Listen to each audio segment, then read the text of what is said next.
നമ്മുടെ എല്ലാം പ്രിയപ്പെട്ട കഥാകാരിയായ പി വത്സല അന്തരിച്ചു. നമുക്ക് പി വത്സലയെ കുറിച്ചുള്ള കുറച്ച് ഫാക്ട്സ് പഠിക്കാം. തിരുനെല്ലിയുടെ കഥാകാരി എന്നാണ് പി വത്സല വിശേഷിപ്പിക്കപ്പെടുന്നത്.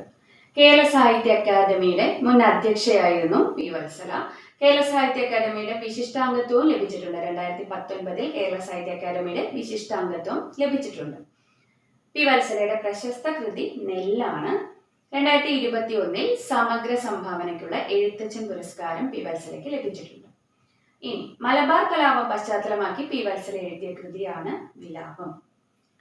മറ്റു പ്രധാനപ്പെട്ട കൃതികളാണ് കൂമൻകൊല്ലി, എന്റെ പ്രിയപ്പെട്ട കഥകൾ, ഗൗതമൻ, മരച്ചോട്ടിലെ വെയിൽച്ചീലുകൾ, തകർച്ച, നിഴലുറങ്ങുന്ന വഴികൾ എന്നിവ. ഇതിൽ നിഴലുറങ്ങുന്ന വഴികൾ എന്ന കൃതിക്ക് 1975 കേരള സാഹിത്യ അക്കാദമി അവാർഡും ലഭിച്ചിട്ടുണ്ട്.